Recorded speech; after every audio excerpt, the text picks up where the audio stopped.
Okay, so it's really great to be here in front of all these people, a lot of old faces that I haven't seen for a long time. So when Morgan asked me to do this talk, he asked me for a title very quickly a few weeks ago, and of course, I never do my slides until about 5 minutes before I give a talk. And so I came up with this title of, the first 20 years, the first 20 chips. And I thought, well, wait a minute, maybe I'm exaggerating a little bit. But after plowing through lots of old emails and thinking about it, it's pretty close to 20 chips or so we built. Not just at ICSI, but other projects, spin-offs and associated things with ICSI. Another thing that really struck me as I was getting this talk ready is the more things change, the more things stay the same. And so as I go through this, and I want to tell you about some of the projects we did here at ICSI over the years, but also what new things that are starting up here. And really there's a lot of similarities between what we started out doing a long time ago and what we're still doing today. So I'm a computer architect. So this is my one slide on what computer architecture is. You have applications, you have technology, and you've got to put something in the middle that actually makes those applications exploit this technology. That's, of course, the computer architects. A few other people might say there's a place for things like compilers and operating systems and all this other stuff, but architects view this as their world. How do you bridge this gap? So I'm going to start off where Hervé left off with the rat machine. So this happened just before I came to ICSI. Morgan decided he needed really big, fast computers to help do their training for their neural networks for speech recognition. So they built this custom board. It's a very nice piece of work. It was a bunch of new Texas Instruments, floating point DSPs. They built this custom machine, and it had a peak performance, I think, on the biggest one they built of over a gigaflops peak, and it had 640 megabytes of RAM in this machine. That was a lot of memory in those days. And they could do 100 million connection updates per second, which was the metric of choice in the times of neural network training those days. So this was fast, it was flexible, it was programmable processors, but it was expensive. So these machines were somewhere over $100,000 each, I think, to replicate. And so this was sort of what was happening at that time at ICSI. Meanwhile, I was over in England, and I was actually working on a project before I came to Berkeley. I'd left, I did my undergrad in England, went to work for this big company in England, GEC. This is not GE, the US company. This is GEC over in England. And I was working on a Spree project, and this was basically the tail end of the 5th generation computers. And there was this big European activity developing a big machine, 170,000 associative processors, 148 of these on a chip. We built boards. There was like 16 transmitters, controlled all these things. And the goal was to do natural language processing using Lisp and Prolog at the time. It was 1.2 micron CMOS, very advanced technology for the time. So I worked on this before I came to Berkeley. Now, one of the things I learned from this project was, coding high-performance things in Lisp and Prolog, even if you build this hardware accelerator, doesn't work. And actually, directly driving these associative processors in assembly code, you get like about I think it was like 1,000 to 10,000x speed up over accelerating the Lisp and Prolog with these guys and trying to run the same applications. That was one of my little insights over the years. Anyway, so I came to ICSI for many of the same reasons Ben mentioned. Evans was a really miserable place to be a grad student. ICSI had nice offices. Not only did you have a nice workstation, I was going to build chips, so I got a color monitor, right? So I got a big 21-inch color monitor that probably cost, I don't know, at the time, $5,000, $10,000, right, for one of these big CRTs. So I joined, this is me at about that time. I think I found a picture of what it looked like then. So Morgan said, hey, this is a really cool neural net architecture, and we need custom silicon for this. And so this was a vector quantizer, produced the input layer. You had this one hot encoding of what was in each frame, and then you had these neurons. This outer layer was trained to do this. So Morgan said, okay, this is what we're going to build custom silicon for. So as a new grad student, I thought, oh, this is pretty cool. I'll go work on this. I have a nice color monitor, and they have tea twice a week. Actually, it used to be more than twice a week until we cut it back. So fueled by all those tea breaks, I sort of went away scratching on bits of paper and came up with this architecture we called HipNet. This was a highly pipelined neural network trainer. Brian Kingsbury was my sort of partner in arms here, developing the VLSI and the chips here. He joined as well. So we want to build this custom architecture for that. Neural algorithm, Morgan said, was the important one. And so we predicted we could hit twice as fast as that 10-board wrap on just 16 millimeter squared of silicon, right? So this was going to be really cool. 20 megahertz, 2 micron CMOS. So this looked good, so we started building this stuff. And what was great at that time as an academic was Moses had this tiny chip program. And for $500, you could fabricate samples of your chips. And there was a 2 millimeter by 2 millimeter piece of silicon you got and 2 micron CMOS. Wasn't a whole lot of transistors, but enough to be interesting. So we started building chips and trying things out. So actually, before I got to ICSI, what I'd sort of vaguely realized that there had been another student, Pawan Sinha, who had started on this project and got as far as building a little sigmoid unit. Pawan, for those who you don't know, he's now a very successful professor at MIT working on, I think, brain science and vision techniques at MIT. So I think he's tenured faculty at MIT now. So I took over his chair and I got his monitor, the big color monitor, to work on building chips, right? So actually, the only piece of layout I could find, I could dig out quickly was, this was my first chip ever I built, I designed. It was just a little 8-bit data path. Give you some idea of how big the chips, how complex the chips were. You know, a little 8-bit data path took up most of that chip. And we sort of went through, this was really a big learning experience for us as students, figuring out how to build chips, how to make it reliably, working together as a team. You know, we got as far as that. Brian built a 24-bit adder, then there's a multiplier. And another really important fellow, Bertrand, joined us as a student, working on VLSI as well, another one of John Wozniak's students. And he built a piece of the register file as these tiny chips.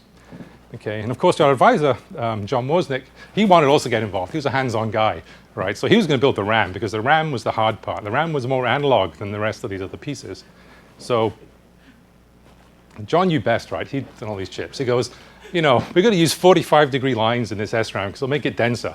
I know it violates the design rules, but it'll be fine, no problem. Okay, so we, you know, sent out a tiny chip. Yeah, didn't work. We sent out the second one. That didn't work either. So we sent out a third one. And every time, John had a good excuse for why it wasn't the 45-degree lines. There was some other reason why this thing wasn't working. And so then we sort of quietly said, OK, 3 strikes. 45 degrees are out. So then Brian did the SRAM, and it came back and it worked. You know, design rule checked, and you know. So don't listen to your advisor. OK. Meanwhile, back at the speech ranch. While we're doing all this, we're having a lot of fun, learning how to build chips at ICSI. It was a very exciting time. There's this even cooler neural net architecture that we need custom silicon. And it doesn't look a lot like the last one. OK, so we need a different chip. All right, so, OK. OK, so don't listen to your other advisor, right? We're going to build a programmable architecture. You guys can't make up your mind. You're going to change your mind far more frequently. We can possibly redesign silicon, right? So let's go build a programmable architecture. So went away, scratched my head, and came with this first design that I'll call Old Spurt. And this was actually a VLIW SIMD architecture. We had a parallel rail lanes. The big insight was a lot of these neural net architectures, what the custom chips were really taking advantage of was that you had a lot of parallelism, and it was very simple data parallelism, and you had limited precision, right? So basically, though, there's no reason you couldn't build a programmable architecture that worked well for any algorithm that was data parallel with limited precision. And so that's what this initial design was supposed to be. It was one chip with a bunch of parallel lanes to multiply adds. It was just controlled as a SIMD unit. There's a little scalar processor, ran other code, and it connected to a host machine. This would plug into a researcher's workstation. That was the design. More details on this architecture. So it's a very long instruction word controlling a bunch of parallel lanes with this scale unit. So every cycle, do one of those big long instructions and tell all these guys what to do in each clock cycle. Now remember, at some point, we had a proposal into Europe for this. I can't remember if it was this or for CNS, but we were describing our very long instruction word architecture. And I think we had this reviewer come back, who was actually one of the accountants on the project, saying, do you really need a very long instruction word? Would a long instruction word be enough? Does it have to be a very long instruction word? So, and yeah, he was actually correct, it turns out. But we didn't need that. We went quite a ways with developing this architecture. And what's interesting, actually, I find it kind of funny now to go look and see what's happening. A lot of embedded DSPs and video mesh engines, they look a lot like this now. You see a lot of designs like this. For example, the IBM Cell SPE looks a lot like this design. We went pretty far with this. We built this thing we called Squirt because it was a small spurt. And this was a little test chip, but it was a complete computer. It had, it was only a 72-bit VLIW word. The whole design would have been 128 bits. Ran at 50 megahertz in 1.2 microns, actually pretty respectable. Only burned half a watt. And this was fully functional. So one thing I say we're pretty proud of is every digital design we did was fully functional, except for the ones John Mosnick worked. So, hi, John. So, and actually, one of the postdoc visitors, actually, Thomas Schwer, he came and actually finished testing this whole thing for us. He did a very thorough job of making sure it worked correctly. And that was pretty exciting. What was even more exciting was some of you heard about CNS, other people have been talking about. There's this big upswell of interest in let's go build a connectionist network supercomputer so we can actually try out all these algorithms and see if they really would work at scale. And so this is from one of the reports, a snapshot of the people involved at one time. And this was sort of 91, 92, this effort started. I think it went on to 95 or so. So we had a target application in mind, a few of them. One was the speech research, this current problem of large layered neural networks. Lots of parameters, lots of numbers. We also wanted to try connecting this to more analog front ends as well. Other problems of interest in early vision, high-level vision, and simulating biological neurons as well, to get a better understanding of brain functions. So we picked a benchmark problem. This huge machine we're going to build, let's have a really ambitious goal for this machine to achieve. And so what we said, it should be able to simulate a network with 1 million units, with 1,000 connection units. So that's a total of 1 billion connections. And we need to update this network 100 times a second. Right? We felt this was an interesting enough scale that we could actually, figure some things out. So one of the little things we realized, having developed this stuff for a while, is you can't just accelerate all the easy data parallel stuff. You have to worry about Amdahl's law. And we sort of had our connectionist, corollary of Amdahl's law that you have to worry about all the other computing you have to do as well, all the other software. Now, one thing I find really interesting flashing forward is, if you actually look at this spec, it's about 200 gigaflops of performance, or gigaops in that case. We weren't even anticipating doing floating point on this machine, but we needed about 200 gigaflops to meet that performance requirement. So a few days ago, Apple announced some of their new laptops, which integrate these new GPUs from NVIDIA.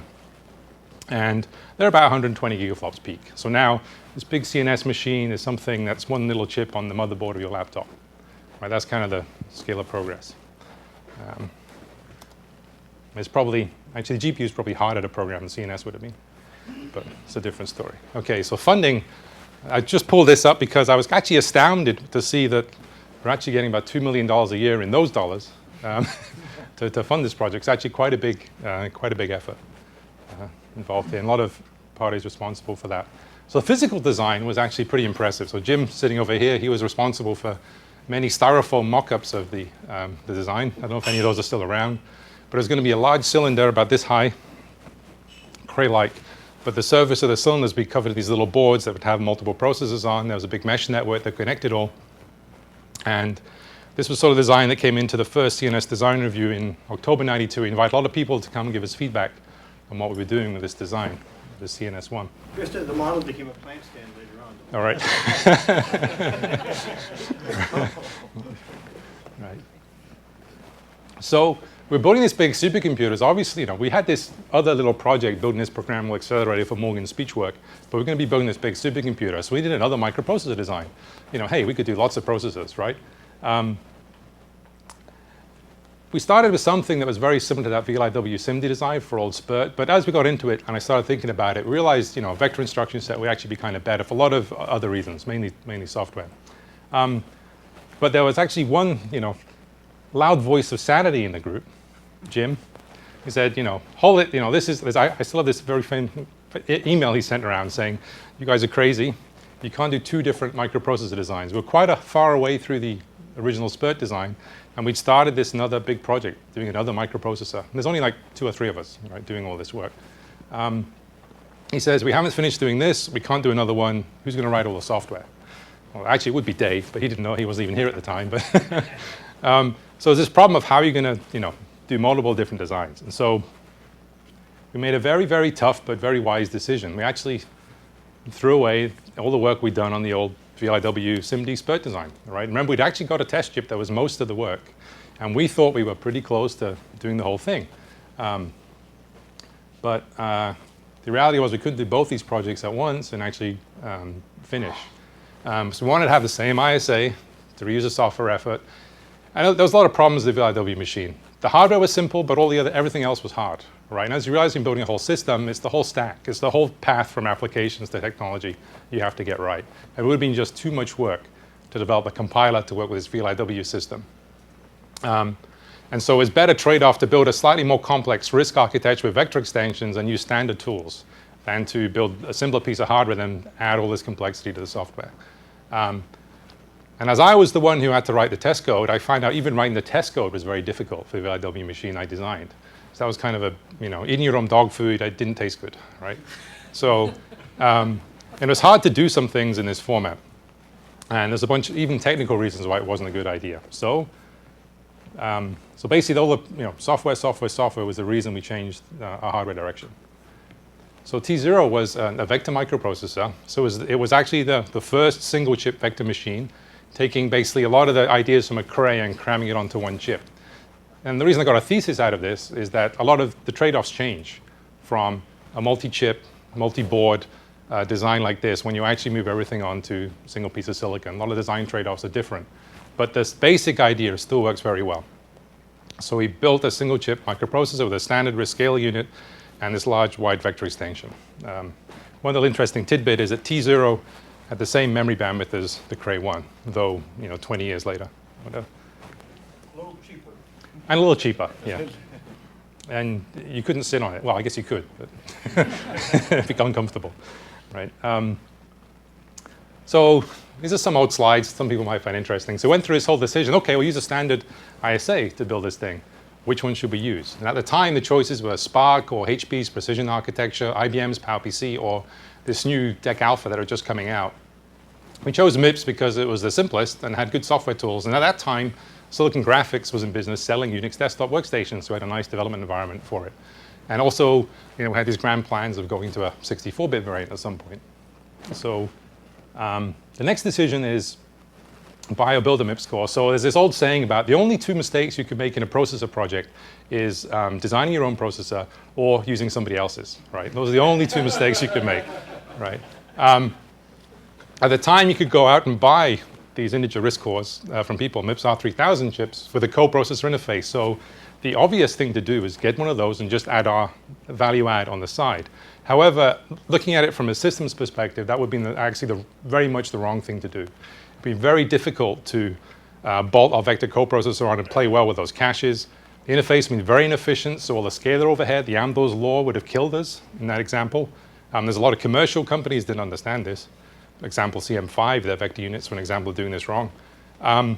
Also, that we just wouldn't be able to fit it inside the researchers' workstations. That was one of our goals. It would plug inside a Spark station. And actually, another big thing from the design side, the design and verification, we'd learned how to build chips, how to simulate, verify them. We got somebody else's chip, we'd import all their bugs, they wouldn't know how to co-simulate with those. This was way before there was any kind of working co-simulation environment. I don't think there still is a reasonable IP model for building chips. So it's actually easier to build our own than buy somebody else's. So that's what we did. So I designed, a completely from scratch MIPS core that's compatible with MIPS and added this big vector unit on the side. So this is a block structural diagram of the chip. There was a single issue pipeline RISC machine with an instruction cache, a set of vector registers, 2 vector functional units, a vector memory unit, and then a wide, at that time, 128-bit bus out to main memory. And this all fit on one chip, and then it's plugged on a little card in a workstation. That's why vector's good. Brief tutorial on vector execution. The nice thing about this was we didn't really need a very long instruction word. That accountant was correct, right? We could do all this with a standard RISC instruction set where you just issued a single short instruction, but it specified a vector of work. So it issued a single load. It would start off 32 elements coming in from memory. That would take 4 clock cycles. So in the next cycle, while that memory unit's busy, you could issue a multiplier to the multiplier, which would then take 4 cycles to do 32 elements. Same with the adder and so on. So it's kind of like spinning plates. The control processor would just go around, tell this unit to do something for a few cycles. As long as it came back often enough, everything would keep busy. So that was basically how it worked. And if you carefully wrote the code, you could actually get, you're doing 24 operations per cycle while only issuing 1 little short instruction per cycle. Okay, so we built this chip. We plugged it onto a board, SPIRT2 system, designed by Jim. Had a board with, we used SRAM memory. So I think it was 8 megabytes of SRAM, load address buffer. A little Xilinx FPGA connected you out to the host workstation, and this fit inside a regular machine. Okay, so remember we designed this architecture, this was our plan. We had to throw away the design we had and had to start again. We started in November 92. This was an exotic design for a small team. We felt macho enough to do this, though. There was a lot of custom logic, so we actually were drawing transistors. We weren't using pre-built cells of transistors. We used our own clocking scheme. We designed our own pads, which involved a lot of analog, power and ground. This was mainly Bertrand. We used our own packaging technology, which I'll get to in a minute. The vector register file was a total force. It was this double pump thing with 8 ports, double pump to save area. One thing I remembered was we did the design, we laid it out, figured out how big everything was, and realized it wouldn't actually fit on the chip. After we did that, then we go to Bertrand and Brian, sorry, can you shrink all those cells you just designed a little bit more? And so they go around and do that. I think we did that 3 times. So they got very good at shrinking all the cells till it fit. And actually didn't fit at the end. We were saved by moving to a different process where we suddenly got more room. But one thing I found really funny while I was looking through this was we predicted tape out was going to be May 93. So it would take us 6 months. We built this whole microprocessor, a few people, all this custom design work. It only takes 6 months, right? Very wishful thinking. One good thing we did, though, is we banned the management, Morgan and John Morzik, from the meetings, because asking "Are we there yet?" isn't particularly helpful in these technical meetings. And when that's your only input is, "Are we there yet?" And we wouldn't let John anywhere near the design at that point, so they weren't allowed to come to the meetings anymore. So other things we learned, CAD tools really suck, and if you do any kind of design work, you know that tools are terrible. We knew this.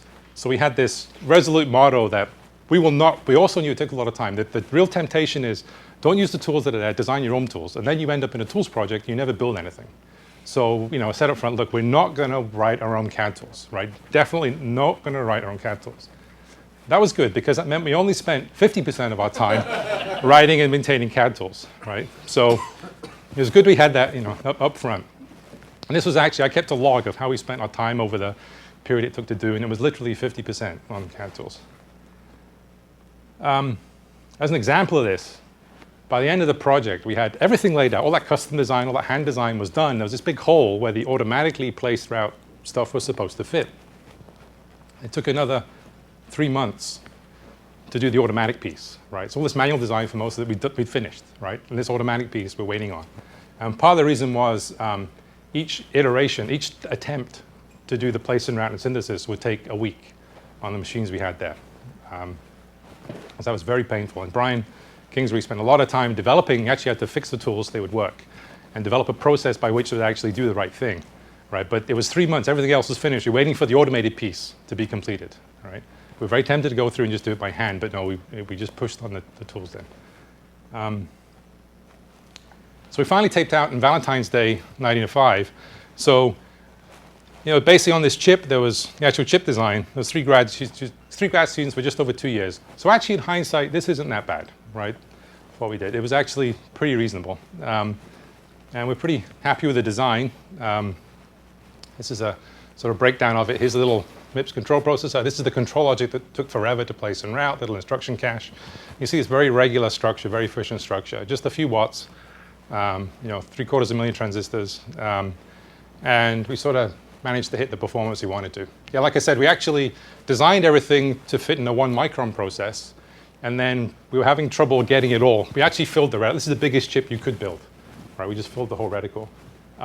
We were lucky they came out with this 0.8 micron process, but it turned out we couldn't actually use the finer feature sizes because that would mean we're designing all the cells, and at that point I think Bertrand would have killed me if I'd asked him to change everything. And we only used 2 out of 3 metal layers because, again, we'd have to redesign the cells. But the newer process, we didn't use the finer features. We just used the fact it had a bigger reticle. So we could actually print this chip, which was nearly 17 millimeters on the side, which is still a big chip design. Okay. So we send this off. We taped it out and went away to fab. And it takes a little while to get these things fabricated, going through the fab. But finally, we got the wafers back. This is one of the wafers. And I remember going with Jim on this whirlwind tour of getting all the pieces together so we could actually go test this thing down in the South Bay. This kind gentleman, Sasson Raisi, I think, at DDS. Yeah, and this is John. He's allowed to watch us test it, not touch it. And that's me at this testing plant. What was very frustrating, we took all this stuff down there, and we had to go in the evening because he was very kindly giving us a very reduced rate. Was it free or reduced rate? Close to free, but we had to go in the off time. So in the evening down at this test plant, and we couldn't get the wafer test to pass. And it was kind of very frustrating. So we have this wafer, and what we actually had was this probe card that come down and test each one of these chips, see if it was working. But we could see the connection. We see it was kind of working, but something was wrong. It wasn't passing all the tests. And this was really frustrating. And I think it was just after midnight, I kind of had this, I don't know where it came, a little brainwave that, oh, we'll just move reset back one clock cycle. And that fixed it, and all the tests passed. And what had happened was, the simulation was wrong. The chip was okay. The test vectors were okay. In the simulation, I'd flipped one little bit in the reset flip-flop. And that made all the difference. Then it passed all the tests. We actually had 40% yield, which was much higher than we were expecting. You get some manufacturing errors, but 40% of these die worked. And it was fully functional, and through time, no known bugs. So went into operation that first pass. Our verification flow made sure it worked okay. So we're very happy with that. Then we had the chips. Now we had to package them. So this was a very big die with a very wide data bus, 128 bits of data bus. It was only a few years ago people had announced their GPU had a 128-bit data bus, and that was a big deal. This was a long time ago, very wide data bus. We're worried about electrical characteristics of all those bits switching at once, driving off chip. So we could have designed a package, but that would have cost us $50K, we thought, to get a custom package built. So we thought, well, we don't need a package. We'll do this chip on board stuff. This was Jim's brainwave. So instead of building a package, we'll get rid of the package. That's the problem. And we'll directly mount the chip onto the circuit board using this chip on board technology. And this is very common, but it's usually used for wristwatches, not for a 5-watt, 17mm on the side microprocessor. And so with the PCB manufacturers, we had to figure out how to fabricate the PCBs. And so some of the issues were, because we glue the chip using epoxy to this motherboard, you had to temperature cure the epoxy. However, the temperature cure is above the glass transition point of the PCB. So once you temperature cure the chip, if on a regular PCB, you'd melt the PCB board. So we had to use polyamide, which had a higher glass transition temperature, right? Problem with that is they had to figure out how to glue these polyamide layers together and what to use to glue them together. And when they glue them together, there's this stuff called prepeg. I don't know if I spelled that right. But we also cut a hole in the top circuit board, and this sort of sits in a moat. And the chip sits in a moat, so we can connect up to the top layer and into the middle layer. You can see these interdigitated links here. We had to make sure that this glue between the boards didn't leak out into this hole. So you had to use a low-flow prepeg. And it took a few iterations to get the right amount of flow, because sometimes it didn't flow enough when the boards would be shorted next to each other. So this was a long and involved process. But that was okay. We finally got that working, I guess. There was a few smoking board incidents with people in Belgium that we won't talk about, but finally we got this working. But the real problem was, once this die was mounted on this board, we had to actually wire the connections from the chip to the circuit board using wire bonding. So it's like a big sewing machine. So you come in with these wires and you connect it on the pad on the chip, connect to a pad on the board, and they do this manually because it's such a small production run, right? Some of the problems are, because our chip is not in a regular package but on a whole circuit board, the whole circuit board had to go in the bonding machine, right? And then they had to stitch this. So we thought, well, they should be able to do this. It's not that different. So we sent out a batch of 10 boards. 9 of them came back working fine. So we thought, great, no problem. That was easy. So then those worked. We started the production run up. Morgan had managed to sell these boards to many other people who wanted them now. So we started a mini production run. The next batch of 20, I think, was it 20 or 10, the next batch, they all failed. None of them worked at all, right? Same company.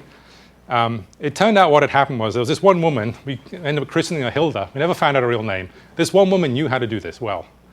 These boards, when we looked under the microscope, they were just mashed. This was nowhere near the pad. They just destroyed our chips in the bonding process.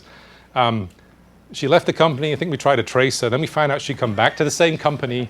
Then we sent the next batch of boards, and then we got working boards back again. Right? So this one person was the important ingredient to making this process work. So finally, though, it actually worked. It was a big success. We shipped 35 of these boards. This is a photo of the board. It's about this big. I should have brought one. To 9 sites internationally. I'd say a lot of it was, the great board design actually made the thing work. It's also great software. They've actually made it useful. And the reason people use this, even though it took a while to finish, when it finished, we compared it against, this was actually tuned code on some of the commercial workstations, like a standard Spark station at the time, and a IBM Power machines. This was a expensive desk side box. This was sort of tens of thousands of dollars for this machine at that time, and Spurt was way ahead in terms of performance at the time it came out. What I found really fascinating was, this was 95, it was a 1 micron chip running at 40 megahertz. Right, these machines were running maybe 100 megahertz. This was 60 megahertz. I think this was up to 100 megahertz. Much finer pitch technology. in the year it came out. The last one was powered down and stopped being used here in 2002. 7 years later, people are still using this little research prototype board for production research. So what does that tell you? Not that it works. Oh, people are lazy, right? So if something works, you don't change it. And if it works fast enough, and the real problem is actually writing fast code is non-trivial. And we spend a lot of time writing this application, this code for these boards that work well. So the system worked well. So even though theoretically, these later platforms, definitely in 2002. I mean, there was no reason to be using SPIRT 2 in 2002. Right? So this was a big success. Now, some of you may be thinking, well, what about CNS1? There was this plan to build this huge machine. Well, we kind of did. They call it a tetraspurt. Okay, you want a bunch of these things connected together. This is how you did it. So this is a photo from the lab at one point. What we did is just plugged a bunch of those SPIRT boards into a Spark station. So we just, instead of having a single board in your workstation, we bought these extender boxes into which you could plug multiple SPIRT boards. It wasn't quite CNS1, but it was actually used in production. People actually parallelized their code across some number of boards to do their MLP training. Of course, the grad students had to graduate. We're all burnt out a bit, and CNS1 would have been pretty ambitious. But this tetraspurt system, we called it, actually was, I guess this was the thing that was actually used towards the end because it had more performance through the parallelism. And actually, we spent some time tuning the code even further on this. Now, one thing lurking in the background is a tetraspurt compact edition. This was a special built by Dan Ellis where using those expander boards slowed things down a bunch on the connection. So Dan actually, I think it was Dan, right? He took the time to butcher a Spark station and actually individually attach the 4 boards directly into the connectors inside the Spark station to build a faster tetraspurt. So that was pretty cool. So along the way in this T0 project and the CNS project, a lot of visitors. So these are some of the names I remembered being involved. There may have been some more I may have forgotten. They helped out in different ways, just giving us feedback or working on code or doing analyses of what we were up to. And Philip in particular built the tetraspurt software with Dave. So there's a lot of visitors involved. So it was a fun time, a fun experience.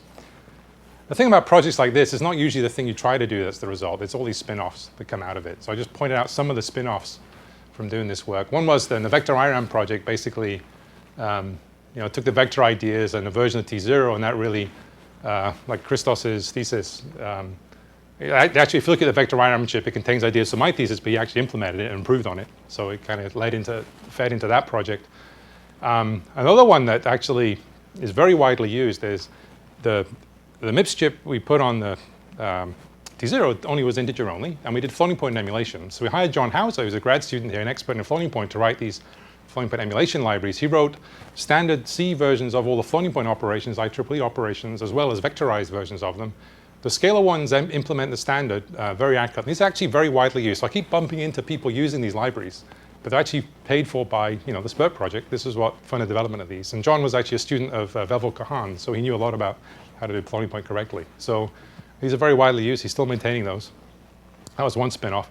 Now another spin-off was getting back to the lazy programmers problem. Actually, writing high-performance code is not easy. So one of the spin-offs of this FEPAC project, which was, it's really hard to write code to get the right register blocking, software pipelining, loop unrolling, cache blocking correct. So working with Jeff Bilmes, who's another grad student here, and James Dennell, who's still here as faculty, we developed this idea of auto-tuning, where we generate variants of the code, run them on the machine, see which one's fastest, right, and pick the best one. So this was the first auto-tuner, and now this is a very popular field. So FFTW at MIT was independently developed, but a bit later than FEPAC. So like a year or two afterwards, they started doing that for FFT. Atlas was Jack Dongaro's project. He saw FEPAC, and he didn't believe it at first, but then he started a project doing it and getting lots of funding to do. Basically the same as FEPAC, but for Atlas, and now they support a much wider range of operations there. Spiral is an effort at CMU doing all kinds of spectral transforms. OSCE is an effort down here, so Jim Demmel and Kathy Ellick have a group doing auto-tuning here. And OSCE is actually a highly tuned sparse matrix vector library, so linking back to Ben's talk, these guys have the fastest sparse matrix vector code around, and auto-tune is to build you the fastest library. So this is one of the offshoots from this work here. This was started by us trying to figure out, why are those standard workstations so slow? How do we make them go faster? And that was this project started at ICSI. So after this, I finally graduated. So I took a brief sojourn to MIT.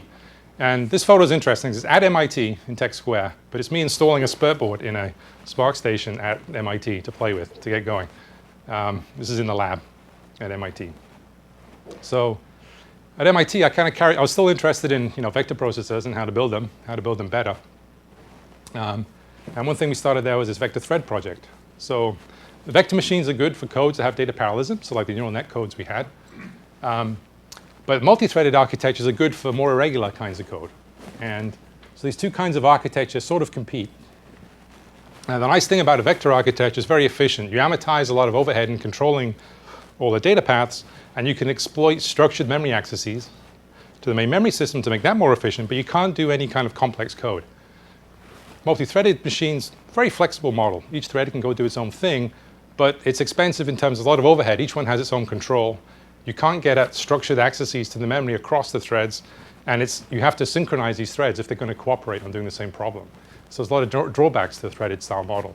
So at MIT, I got interested in merging these two, so we came up with the idea of taking the best of both. So if you look at the spectrum of codes, there's some kinds of code that work better on vector machines, like purely data parallel loops. And as you start adding complexity to the code, do you have branches? Are there nested loops? Are there some kind of loop carry dependencies? Or are they just free-running threads with the same code, or free-running threads with completely different code? So over in this spectrum of code, you want to be running on a threaded machine. This side, you want to be running on a vector machine. So the idea of vector thread was to unify these two models and build one pipeline, one machine that would do both. And so you could just run code that was any mixture of styles of code, and you would get the efficiency if you're vector style, but you get the flexibility if you had to do more threaded kind of code. So this is one of the projects at MIT. And I bring this one up because we actually built a chip, scale vector thread processor. And towards the end of the design of this, I was actually back in sabbatical in Berkeley. And so the students who were building this are actually doing the design here in ICSI on the 5th floor of this vector thread chip. And this was a lot more complicated chip. Has a 0.18 micron. It ran at 200 and I guess the clock frequency is like 260 megahertz or so. Quite a complex machine, non-blocking caches, many outstanding requests to memory, very highly decoupled, lots of queues in the lanes. But again, no bugs. The thing was fully functional, designed by 2 students with only 24 person months of effort, so 19 months to design the whole thing. And we actually we won a prize at ICSI DAC, a design contest prize. So, but this was I think it was a great experience for the students now, in hindsight. They've managed to build this thing. But yeah, this was also done at ICSI. Okay, so now, being at MIT for a while, I'm easily swayed by great environs, whether it's, ICSI versus Evans Hall, or the West Coast versus the East Coast. So I had to come back to Berkeley and come back here to start a bunch of projects. I'll tell you a little about those now. Before I go, one thing I should say is, one thing that changed in doing this design, remember in T0 we did a lot of custom design, hand-drawing transistors. By the time we came to do this design, it's like an order of magnitude more transistors. And so now we're just using standard cells. I wanted to do more custom. The students said, no, we're just going to use library cells. I want to graduate, right? So now the components are pre-built library cells for the most part. There was just 1 or 2 custom pieces. But mostly it was just standard cells using this design. Okay, so coming to Berkeley, one of the things that was sort of happening in the meantime was, there's been this big revolution. If you haven't noticed, we're sort of past the point. It's the end of the Uniprocessor, right? This is a big change in computer architecture. I like this chart, which we put in one of the tech reports here, that if you actually look, this axis is the clock rate of processors. This is the year. This blue line is the clock frequencies of Intel single-core processors, not changing that much at all. But what's really interesting is what the industry semiconductor research consortium decided would be the roadmap for processor frequency in 2005. So at this point in time, these parts were out. This was their prediction of what the frequency should be here. But what they projected was, this was how clock rate would increase over time. Okay? 2 years later, they redid the roadmap. But if you look at reality, this is Intel multi-core frequency, right? So something's happening. We can't make sequential processors go as fast as they could before. A lot of this is to do with power. and the technology trade-offs related to power. A lot of it's to do with just you can't find more parallelism in one instruction stream. It's very hard to do that. But the upshot of this is, uniprocessors are not the thing you'll be using anymore, okay, for general purpose software. So if you're Morgan, you might say, well, I have this really cool ANN algorithm. I want to design a custom chip that does this. That approach doesn't work too well these days either. Remember I said those tiny chips are $500 each to go fab. These days, to do a prototype chip, if you're actually paying for it, it's more like $50,000. And it's sort of cheapest place to get a chip built. And that's just for a 2 millimeter by 2 millimeter kind of size die. Out in industry, even real designers are feeling this. And if you look at this graph is showing you over time, these are years, this is the number of unique chip designs started in the industry. This isn't the ones finished, these are the ones started. A lot of these don't get finished, right? And you can see this number is dropping precipitously, and that's because you have so many transistors and there's so many weird effects, it costs so much money to get the design right.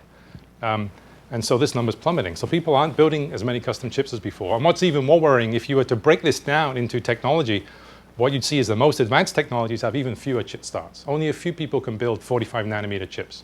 Only those few companies can really design those. So no more fast unit processors. Custom chip design is getting harder and harder. So what does that mean? Well, it's pretty obvious to see what's happening. Everywhere across the whole system design space, people are moving to parallel arrays of processors that you program up in some way.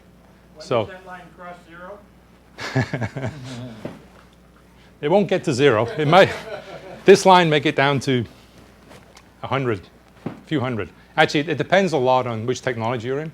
What you might find happening is there'll be a level of people are still designing 180 nanometer chips and even 250 nanometer chips. A few. The number of people designing, as you go to 22 nanometer, I'd be surprised if there was more than like a few dozen chip starts a year in that scale. I mean, don't you think that economics has something to do with it? Yeah. I mean, there's this big downstep and at the time of the dot-com crash. No, that's not it. So there is economics involved. The economics is the cost to design a chip has doubled each technology generation, like the NRE cost. So now if you want to design a chip in 65 nanometer, you'll probably need to have about $40 million in the bank before you start the design, before you can have the design finished. You have to sell a lot of chips to pay back that. So there's fewer and fewer markets that can justify that upfront chip cost. Some things that really surprised me last year, Nokia stopped designing its own chips. They sell nearly 3 million cell phones a day. They're seeing it as a bad trade-off to go to their own chips versus buying more standard parts from other people. Parts they tell they want the other company to take the risk of doing the chip design. So it's getting harder and harder. You can't justify it economically. So that's not to do with economic downturn, that's just numbers. Yeah. So another example, the next slide. For example, I like to pick on the Cell microprocessor designed for the PlayStation 3. So they spent over $500 million designing this chip. $500 million, right? And part of the reason was they used the custom design style. So people at IBM were drawing transistors just like we did with T0, except there's quite a few more transistors on this chip. But also it's all the support software and everything else you need to do. If they sell 100 million units, that's still like $5 per unit of design cost. They're nowhere near that. They're more like 10 million units sold right now. So it's more like $50 of the cost of a PlayStation 3 is to design this chip. And that was just that version of the chip. Since then, they shrunk it, they spent more money. So it's not clear they'll even break even on the design cost for this one chip. So this is the thing that's frightening everybody, chip design cost. And so this is the push to, a few people will design very parallel chips that you will program to do all your other applications. That's really the way the industry is going. This is the big trend right now. So now the problem is it's a really difficult problem. So there's this parallel evolution happening. So whether you're in the embedded space, you're replacing ASICs with programmable platforms, or you're in the PC server space, there's no more uniprocessors. So what's going to happen is Moore's law is going to continue for quite a while. You're going to keep getting cheaper transistors. You're going to get more of them, and they're going to be cheaper. They're going to be lousier, but they're going to be cheaper. You get more of them. So what you're going to have is more and more cores. So instead of Moore's law, people call this Core's law, 2x every 18 months, number of cores you get. And while I was here on sabbatical with a bunch of people here in Berkeley, we sort of kibbutz regularly and came out with this tech report that ended up being very widely read, this Berkeley view on parallelism. And this is my favorite sentence from the whole report is, the reason we're going towards parallelism is not this triumphant stride based on advances in computer science.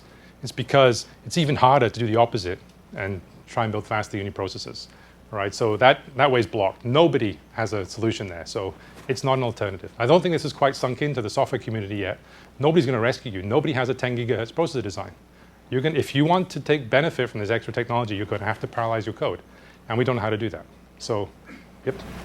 There is one other feature that's going on at the same time. We're getting really big FPGAs. Yep. I'll talk about FPGAs in a little while. Yep. But this is a dramatic change. I view FPGAs as another example. It's a very highly parallel, programmable fabric that you can do things with. Yeah. So we started thinking about this, and the worrying thing is we may not be able to do this, right? It's not like there is a solution. This may fail.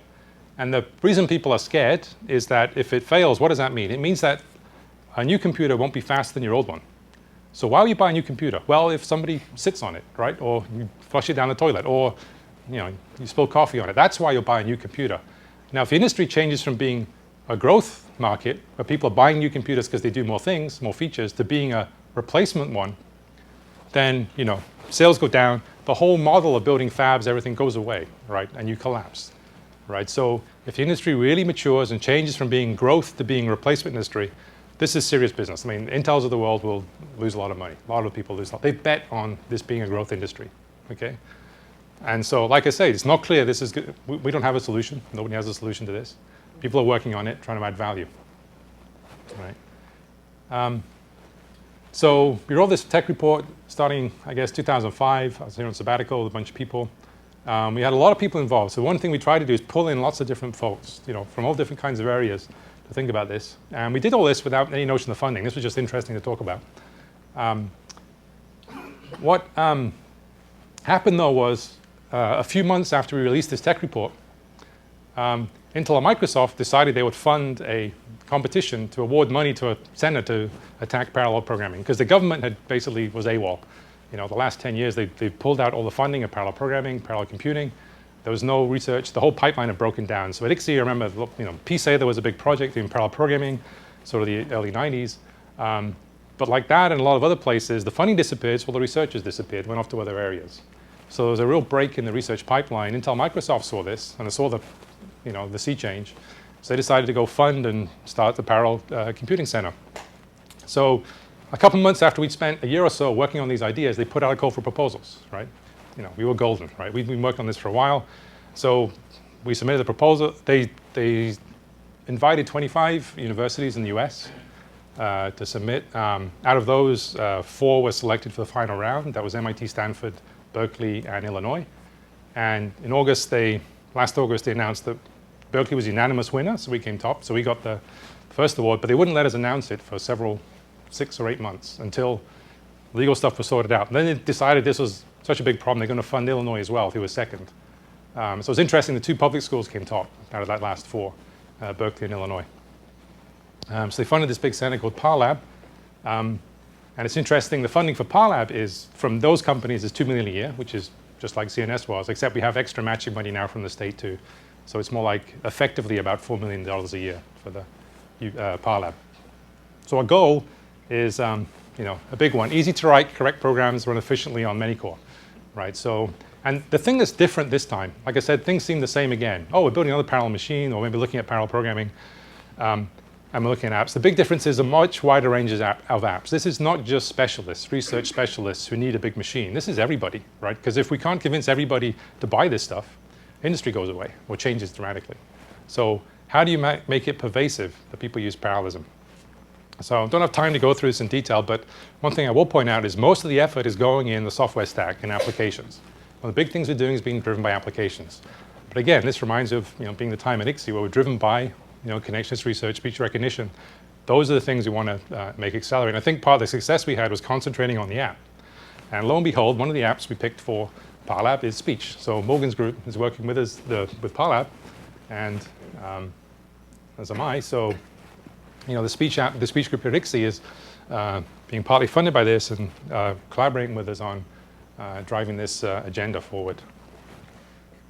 So one other thing I should briefly mention, so the way we structure this software stack, I thought this was kind of a cute point. We have this idea of an efficiency layer, which people are close down to the machine. They write parallel programming frameworks that more domain level experts can use up at this top level.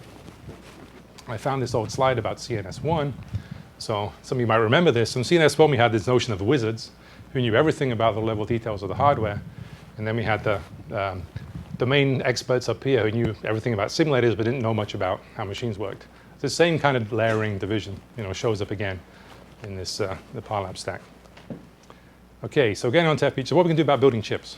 Well, it's become really hard to build chips, but one thing that has happened is FPGAs have become very high capacities. These are chips that you can program to do different logic functions. And what's great about this is what we've done here at Berkeley in collaboration with BWRC and also with Microsoft, interestingly enough. They've been helping us build these prototyping boards, have a lot of FPGAs, a lot of memory, and they let us design new parallel architectures, map them into FPGAs, and have them run at speeds that are fast enough we can get software to run on them. And so the hope is to close this feedback loop between the software stacks and the hardware developers. We don't want to spend 5 years building a chip that's fixed function, that's the wrong thing. So with RAMP, this project, the idea is we can prototype very quickly, the idea of tape out every day, and actually have software run on it and see how it runs at high speed. So this is one demo we did system here at Berkeley. John Morsink led this effort. His students did the design work. 1,000 RISC cores at 90 megahertz, right? So what was impressive to me was this is basically 1 or 2 grad students over the course of 18 months could build a 1,000 processor system that actually runs UPC, a programming language that actually runs the NAS parallel benchmarks, right? So this is a lot of this was just done as a demo. Previously in academia and architecture research, you would take a whole 5-year project to build something of this scale. And the advantage of this is once you have this design, if something's wrong, you change it, and you do it overnight. You don't spend another $100,000 or $1 million in fab and wait a few years for the design iteration. You can change it very quickly. Another aspect to this is we are building this as a timing model, so we can actually try out experiments, like what if the DRAM latency is 100 cycles, 200 cycles, 1,000 cycles. So we can run the software, get the performance feedback, and then iterate very quickly. So this is this RAMP project. This is actually a multi-university consortium, not just here at Berkeley, but some folks back at MIT and at CMU and University of Texas, and also collaborators in industry. So what you might ask, why is Microsoft helping us do this? Because Microsoft has the biggest problem. They've got to make you the same, hardware guys have to sell you more hardware. Microsoft has to sell you different software. The software doesn't break, it doesn't wear out, right? They have to give you new features. So those new features, they need to be able to tap into those resources to give you those new features, right? So they want to influence the architectures that Intel AMD build for them. And so in-house, they're developing this architecture experience, and they're using RAMP as part of that effort. Also, they do build things like the Xbox, which is a big games machine. They want to have more feedback to help build that better too. Okay, so that's some of the things going on. I want to bring up one other thing that's going on. So I've actually been talking to people at Lawrence Berkeley Labs, and this is another nice application. So the application area here is building ultra-efficient, high-performance computers. And the PIs here are Lenny Oliker and John Schalf, together with Mike Wiener, who's actually a climate scientist. So the problem they're trying to solve is, global climate change. One thing I found a bit shocking when I got into this project was the state-of-the-art of climate models. And these people are the people building the models that go into the Nobel Prize-winning effort, are 200-kilometer grid points. So that's how big a cell is in their climate model. So they can't resolve a cloud system, for example. 200 kilometers, that's a large size. So I don't know what that says about the models. The other thing I found very strange was the way they cover the globe is with a square mesh. So there's a little problem with the poles, right? And so they have to do this correction. I don't know, there's something funky with FFTs and some magic and goat entrails. They somehow managed to fix the boundary conditions at the poles in this climate model, and there's experts who spend their time worrying about this. The goal of this project is to get to a 1-kilometer scale grid point for a climate model. So modeling climate at that fidelity. Another thing is moving to a more natural, at that point you really have to do better than the big grids. So this icosahedral mesh actually uniformly covers the surface of the globe. If you go through the numbers, it's something like 200 petaflop speed. You have to run about 1,000 times real time. That's how fast climate models need to run to be useful. And so it's about 200 petaflops peak. Now the problem is if you just look at current machines, even current supercomputer custom design ones like Blue Gene, and extrapolate forward what technology will do to help them, getting to this level of performance in a few years' time, they would take several hundred megawatts of power to run the computer. So you don't really want your climate computer to change the climate, right? This is not the goal, right? So the hope is that we can somehow become the more efficient computer that will actually be able to solve this climate application without destroying the planet. And so what we're actually doing is working with a number of people now, basically customizing the processors to this subset of this application space. So this is getting back to the custom chips that Morgan wanted as well. So why do these guys get to do it and Morgan doesn't, right? Money, exactly. So surprisingly, okay, doing a custom chip, they're probably going to spend $40 million, $50 million building this custom chip. That's the electricity bill for a few months on the thing they would build otherwise. So it actually makes sense in this case to build a custom chip to save energy, to save the cost. So it's economically viable. And what we're trying to do in this project is not just design this one chip, but design a methodology for building customized supercomputers with different application areas. And part of that story actually has links back to the auto-tuning work and the ramp work. So the important thing about designing an architecture, you don't just design the architecture and import the software to it and just see how fast it runs. With the state-of-the-art scientific software, you auto-tune the code on the architecture you're proposing. So what we have to do is, for every point in the architecture design space, we have to instantiate that, then auto-tune the software on that architecture point to figure out the sum effect. The problem is that how do you simulate the candidate architecture without building a chip fast enough to run the auto-tuner?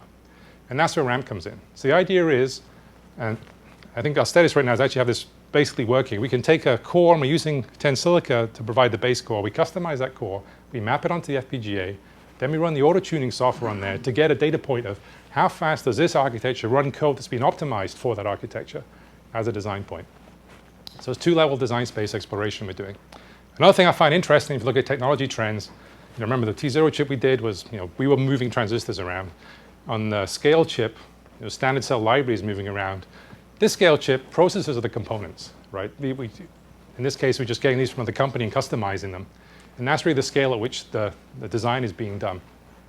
But the hope is that this will be able to do this for a few megawatts. I guess the goal is less than 3 megawatts to run this. And the saving in energy makes it worth doing this. And the hope is that this approach we can use to do different other points. One thing they bring up is that actually for exascale machines, things that are hundreds of petaflops in sustained performance, there's probably only 10 apps that actually people know of that can use that scale of machine. So it makes sense to build a chip for each of those 10 apps. Trying to build a general purpose machine that will cover that space would not be very efficient for any one of those points. There's only a few of these apps people know how to scale up to this number of cores. And we're talking millions of processors in these designs. Okay. So just to finish up with a few other projects going on at ICSI. So I really like vector machines, and I really like building chips and designing processors. So one thing we've got working on is like the next generation of vector machine, where we now have a sea of vector lanes on a chip that you can use flexibly for vector computation or threaded computation. There's a lot of interest recently in GPUs for general purpose computing. They're very, very clumsy. We have a very constant interaction with people at NVIDIA and places, and their architectures are horribly clunky from my perspective. They're sort of 10 years behind what we're thinking, but they're constrained by their market. So we're really looking ahead to what should be a very energy efficient architecture to run a lot of the kind of workloads I think they're targeting right now. So this Maven is one project we're doing here. Another thing I've been working on, this is a project I started while at MIT, I'm continuing the collaboration, and we're moving this to ICSI, is on doing integrated silicon photonics. So actually using light to signal inside a chip. And the reason we're doing this is for power, basically. There's two big advantages to photonics are very low power per bit transmitted, and the power doesn't depend on the distance you go. And the other one is bandwidth density. You can get a lot of bits down a very narrow pipe. So we're actually looking at how you use this to build a processor to memory network, because memory bandwidth is going to be a constraint.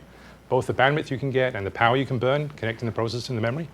I should have put on some really cool test chips we've done where we've actually figured out how to, these are the device guys back at MIT, figured out how to integrate these waveguides in a standard bulk CMOS process, not adding any funky layers to an existing process. So at 65 nanometer, we can plug in these waveguides and do this optical signaling without requiring the vendors to do something funky with their technology.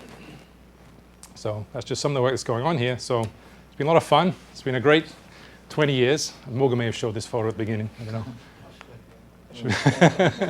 So some of the caster characters over time.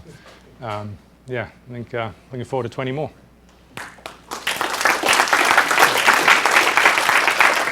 All right.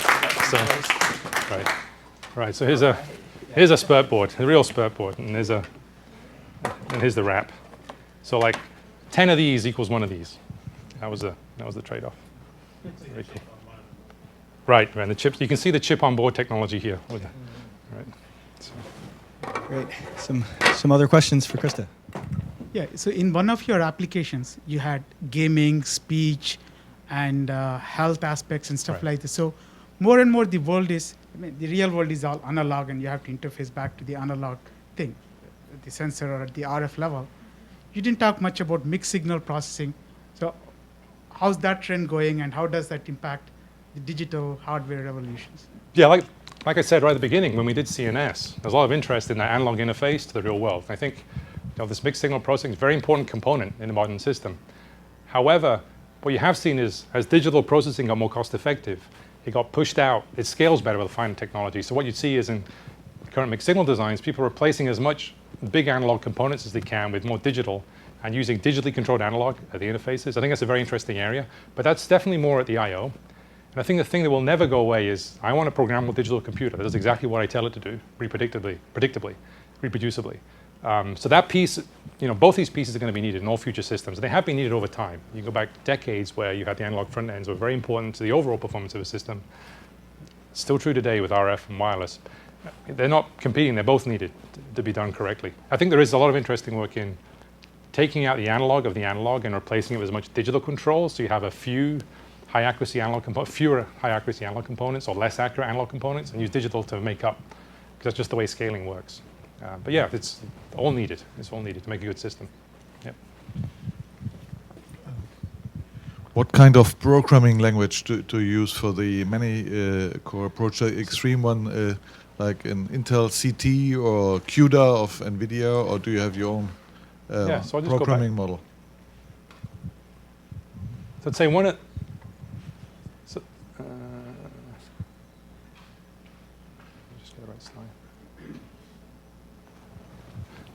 So I think one of the nice things I like about this project is a really different way of approaching the project.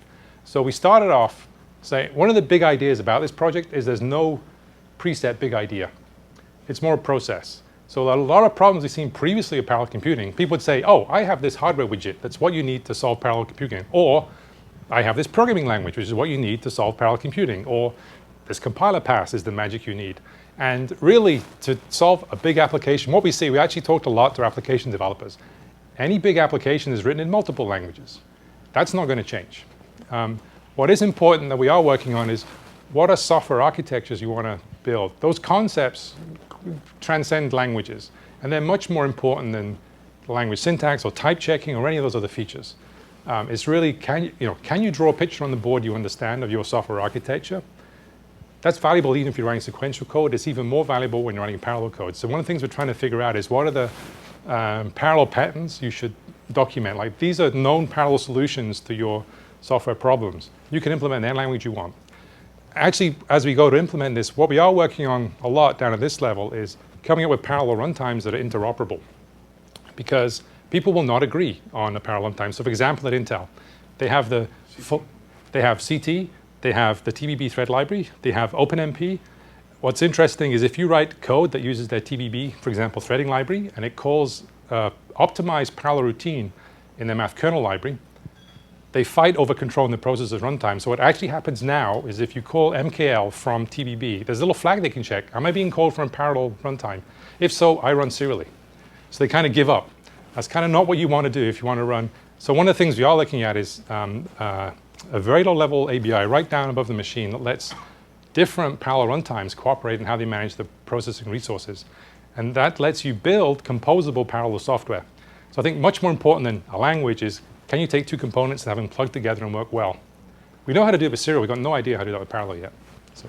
Is that even true for functional languages like Erlang? So you'll never get everybody to write all their software in Erlang or any other language, C++, Java, Say that, whatever you pick. I think the more important thing is you should let them do what they can do right now, which is I can take pieces written in almost any language and compose them somehow in the serial world. It's not true at all in the parallel world. I think another thing to realize is going back in time. I always think it's funny, if you go look at EDSAC, first stored program computer, people ran interpreters on EDSAC. People think somehow that high-level languages only came about because we had faster computers. It's not true. It's just a purely economic argument against per productivity versus performance you need. So, those guys are very clever back when using EDSAC. I don't need the performance right now. My productivity is more important, even though a machine is the only one in existence, right? And so I'll use an interpreter. I think that's going to be true. So any language you can think of still has a place, I think. So I think we are interested in doing, for example, parallel Ruby. Why would you do parallel Ruby? Why not recode it in C to make it faster? It's not the point. You want it to be productive and scale the number of cores. So we're very language agnostic, actually. What's more important is what are the structures you want to have in parallel programs, and how do you make these components interoperate? Yep. You said that CAD tools suck when you design SPERT. Yeah. And this is still true today. Yeah.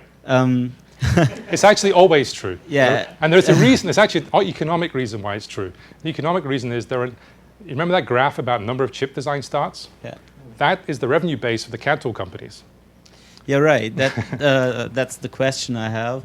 Do you expect that with a falling number of new starts of chip designs, that the tool base will improve and that this will encourage, again, new chip designs starts? No, I think what you see happening already is there's consolidation in the CAD tool industry, and large sections of, like Intel's tool flow is developed internally, Intel IBM.